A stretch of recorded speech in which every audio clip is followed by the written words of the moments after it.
Yeah. What's up? Well, I'm a hacker in residence over at a space in Providence, Rhode Island, called AS220. And they've been around since, well, the organization's been around for 30 years now, but they've had a hackerspace Fab Lab for 7 years almost. And it's a really cool space. It's a great community here. So I've been doing projects working on some music synthesizer ideas that I've had for a while for inexpensive kits that anyone can make. And gave my first workshop today, where everyone learned to solder and made TV beat guns so they can go around turning TVs off in public places and making the world a better place for everybody. And I'm going to do that again on Wednesday for people who couldn't do it over the weekend. It's Labor Day weekend here in the United States where no one labors. And so yeah, it's a nice day. People are out doing fun things as well as being inside soldering, which is also fun. And, what else? So, it's just one of my stops along the way of lots and lots of travel as I go around giving talks and workshops and helping people set up hackerspaces. And, You said that you're a hacker in residency. Like, is that a common thing? Because we all know about the artists in residency. Like, for example, here in Austria, in Linz, you have many artists in residency, but like hacker in residency, or what does it consist in? Yeah, well, it's kind of similar, except the scope is not limited to just what people might call art. When I'm here, as you know, I did a residency here 7 years ago. And it was the first time I did a residency, and I've done it a lot since, and I've really enjoyed it, and I've helped other people set up these kind of programs too. I think it's really great where people come in, whether you do your art or craft or, whatever kind of projects you do. Like I teach soldering, and I give talks about quitting your job if you don't like it so you can make a living doing something you enjoy more, or whatever the number of things I talk about, and mentor people in helping them learn what they want to learn. Other people doing hacker in residency might do how to make wearable circuitry. Other people can help people. It's still about creating something, like the artist in residency. Whatever people do at their local hackerspace, you can do on the road. And just whether you're artist in residence, hacker in residence, it's really the same thing. You bring what you know there, help the community there, which benefits from what you bring, and then you benefit as well from learning from that community, and then bring what you learn on to home or another community. So it's a lot of cross-pollinating. Oh, cool. And so you're talking about on the road, like creating something in different hackerspaces, but I think that you created some kind of a hacker passport or something like this. Is it still a thing? Yeah, one other way I've tried to help promote hackerspaces, because I think they're really wonderful opportunities for people to get more out of their lives that aren't necessarily available otherwise. Yeah. Sorry? I think she agree with you. Yeah. So it's just great when you can have a community that you can go to whenever you want to and learn things that you really want to live a life you really want to live. That's something that unfortunately everyone doesn't have on our planet. And right now there's only 2,000 hackerspaces or so, and we need more. So we need community, and we need places where we can explore our creativity, and hackerspaces are just fantastic for this. And it's just great, part of people's lives. So the Hackerspace Passport is just a fun way to help people, encourage people to visit more hackerspaces, because you don't need a passport to visit a hackerspace, unlike if you're going to another country, depending on the agreements between your country and the other country. I'm not sure that you can show your hacker passport to the customs in any country. I'm just on my phone right now, and the GSM won't support video at the moment. But it's open source like everything I do. So if you just search online for Hackerspace Passport, you'll see lots of examples. And if you make one of your own or buy one from the people who sell them, you can get Visa stamps from hackerspaces all over the planet. Oh, yeah. And I've got several filled up from these from places in Asia, Africa, North America, South America. And I haven't been to Australia, New Zealand, or Antarctic yet, but I'll get there. Yeah.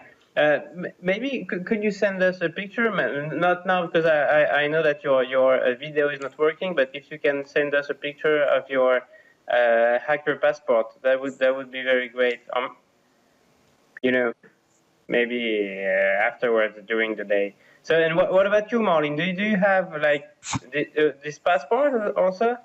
No, I'm actually relatively new to the hackerspace scene. I only found out about hackerspaces and Noisebridge about 3 months ago, and I've been coming like pretty much almost every day since. And see, I've been living in the Bay Area for about 1.5 years now, and I'm originally from Miami, Florida. Cuban immigrant family. I was the first generation born in the United States. So we didn't have a lot of money growing up.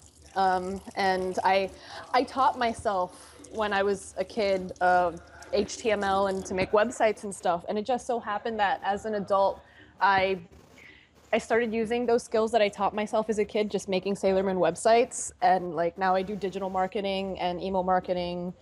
And I code emails and handle everything in the email marketing pipeline, from analytics to the design and coding and also server-side maintenance. But I'm not really happy with that right now. And I'm just, like I said, I just found out about Noisebridge about 3 months ago. And it just so happened that it coincided with like that time when I'm like, I'm kind of done doing spamming and I need something life to just change. I need a different direction. I need to learn something new. And I always like taught myself things. So and I was thinking, Do you think that going to Noisebridge may help you to like change your career? That's what you're talking about? Absolutely. To get another job? To get another job and just to also change, I guess, like direction of where my life is going, because it's more than just work. You know, I want to lead a more fulfilling life, and I feel like coming to Noisebridge helps that, because I learn a lot of things, not just technical things or hackery things, but just things about people, because so many people visit the space. So I'm always learning new things and refining my interactions. So honestly, like every moment, every second that I spend at Noisebridge is just learning something new. And that's why I love it here. That's why I'm always here. Every time I can come, I'm here. Yeah, it's a great place to explore what you might really like doing, what you hopefully will love doing, and hopefully that can lead to making money doing what you love doing, because if you love it, other people will probably love it too. Hopefully, yeah. So now you need to get a passport and to travel and visit some other hackerspaces around the world. Maybe you will get even better at interacting with people and learning new things, I guess. I would love that. That's the ultimate goal for me. I would love to one day be able to have the means to travel the world and visit like all sorts of like geeky places, not even just hackerspaces, but like, like museums and clubs of people that love Star Trek and anime conventions all over the world. Okay. That's the new direction in your life. Yes. Okay, cool. I'm primarily teaching myself computer programming, C#, game development in Unity, and like circuit hacking, because I want to learn hardware development eventually too. And I want to take all these skills and build something new. I don't have an idea of what I want to do right now, but I feel that in time, the more I refine my skills, the more it'll become apparent. And how many hours do you spend, you would say, every week in Noisebridge? Because you're saying that every time you can, you go to Noisebridge. So what does it mean? Well, I try to come to Noisebridge at a minimum 2 days a week, but lately it's been more like 4 to 5 days a week, and I spend about 10 to 12 hours at the space. No, I don't live here. I live in Daly City, but for all intents and purposes, everything that I do that's not sleep, eating, or showering is here.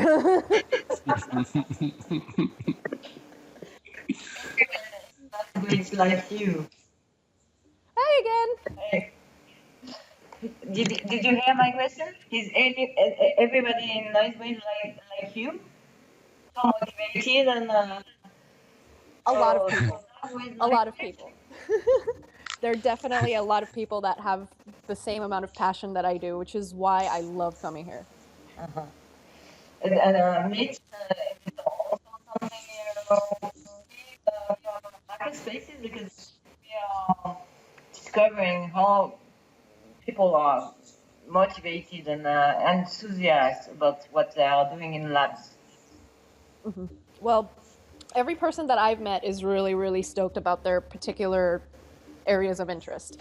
And that's what's so awesome too, that you could be doing something at Noisebridge and someone who's into that thing will see it and they'll be like, oh my God, like that's so cool, I do that too. And then like you start talking about it and you start having that conversation, and then eventually you start like learning new things from each other. It's a really good synergy. Right. And so, Mitch, did you notice some differences between the hackerspaces in the world? Because you've been traveling a lot, you really like it. And so I guess maybe there are some, not gaps, but things that are different between like China, the US, Europe. What's your point of view about it? Yeah, all hackerspaces are unique because they're started by unique people, from a particular community, and they're, hopefully perfect for the community that starts it and keeps it going.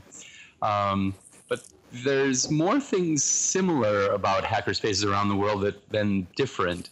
Although one thing that is certainly the case in China, hackerspaces are really taking off because the premier, the head of government, visited the hackerspace earlier this year and made a big media show of the whole thing, like I talked about a bit in the article I wrote for Makery. And they've been totally taking off since then. And the government's been pushing this, calling it the future of China, which is kind of amazing. And so people in China are quite often using hackerspaces as a way of finding things they really want to make a business from. So exploring things they really love doing and making a business out of doing it. And this happens all over the world, but that seems to be more of a focus in China, where people are wanting to make a living out of what they're doing at their hackerspaces, probably more than in other countries.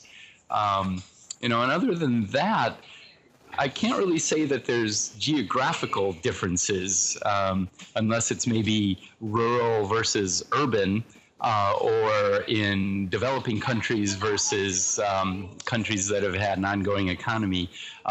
In rural places and in places that are developing, there's a lot more emphasis on fixing things than in places with people with a lot of money. But that happens in hackerspaces all around the world too. There's one thing that's getting really popular now, calling fix-it cafes, where people come together, they bring their things that need to be fixed, and everyone helps each other fix it. And that's really fun thing that's been happening over the last couple of years more and more. But that seems to happen more in rural places and in developing countries, because the resources are more limited, and for obvious reasons, really. So but all of them, you go in, you're in a hackerspace. It's just obvious. Do you make a difference between hackerspace and Fab Lab? Name.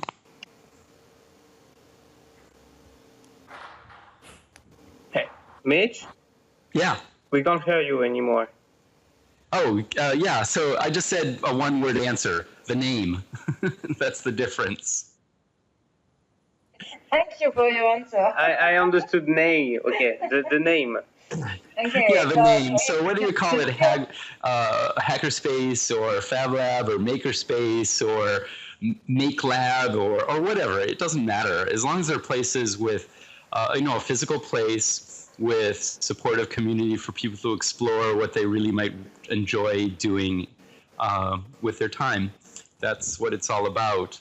And all these places do it each in their own way. And I love visiting these places. It's really inspirational for me, which helps me go on and help other people clarify what it is they want out of their community and start more hackerspaces. Of course, people don't need me to do that. But if I can help do that, I enjoy that. One last question for both of you. Mitch, do you know Future Lab in Linz, and did you visit it? And Mary, did you visit other hackerspaces or Fab Labs than Noisebridge? When I first found Noisebridge, I also found the hackerspaces website, which is a wiki that has all the other hackerspaces apparently. It's hackerspaces.org? Yes, yeah. Hackerspaces.org. I found that. And I was really surprised at how many hackerspaces there were. I thought that there were some, but not as many as there were. I was shocked because, like I said, I'm from Florida, and I had never heard of hackerspaces before, ever. You have to go there, Mitch. Noisebridge. And then it turns out that there's 3 hackerspaces in Florida. And there's way more than that. There's more now? Shit. Yeah, there's a lot of them now. And there's even one in Miami, Hack Miami. Hack Miami, yeah. And I was like, this didn't exist, or at least it didn't exist for too long when I was there. Yeah. So, well, anyways, I'm really glad you found Noisebridge. Me too, because it's perfect for me. It's literally exactly my pace. I can do what I want. I don't have anybody that's on me to tell me either not to do it or to do it. I don't have anyone that's oh, you must learn programming. It's all me and my own motivation. And I like that. I don't want anybody supervising me, because then I can't create. I can't put my own creativity into what I'm doing, which is one of the reasons I also do prefer teaching myself over attending classes. I like attending classes because I like the atmosphere of being able to ask questions and work things out with people. But as far as learning the actual thing, I have to do it myself because I need to visualize it in my own way, and I need to put my own creativity into it. Because apparently I learn way different than other people do, which is why I did so poorly in school all the time. Well, I don't think you're way different than most people. It's all these pedagogical studies show that hands-on project-based learning and play-based learning is a fantastic way to learn for most people. So when you know why you're learning, what you're learning, and you're motivated because you have a project that you really want to get into and hopefully complete and make really cool, then you know that what you don't know is getting in the way of you accomplishing what you really want to do. And schools more and more are starting to pick this up, which I find really cool. I used to be a teacher in schools, and I stopped doing it because there was so much overhead with the administration and giving tests and all of this kind of stuff. And it was all me, the authority, in front of people in rows and columns. And then at the bell, everyone disappears and no one's there because they want to be there, or not enough people are there because they want to be there. And they don't even know why they're in the class other than to take the class because it's a prerequisite for another class, which is a prerequisite for another one, et cetera, until they get a degree.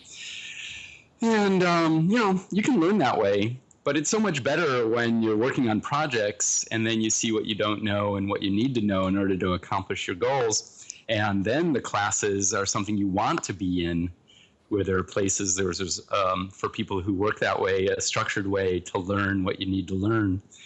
So teachers can be much better suited, at least for me. I love playing the role of teacher, but it's really playing the role of mentor, being there for people and giving guidance rather than being the authority that tells them what to do and not to do. And it works great. And so can you answer my question, Mitch, about Future Lab in Linz? About Future what? Future Lab in Linz, Austria. Did you visit it it? Oh, that's the name of one? Future Lab? I have not visited that. I've been to Linz in, what year was that? 6 years ago? And I visited the Science Museum, but no hackerspace. So I don't know if it was not there at the time or I just didn't know about it. So I'll have to add that to my itinerary for another trip to Europe. Yeah. Okay. Okay, great. Yeah, it's a good place to visit. Okay, thanks a lot, Guy. I think we have everything we need, and it was great to talk to you. Thank you very much. It's great. Yeah, so have fun. Yeah, I hope you get some sleep. And see you soon. See you soon. Bye-bye. Bye. Bye. Bye.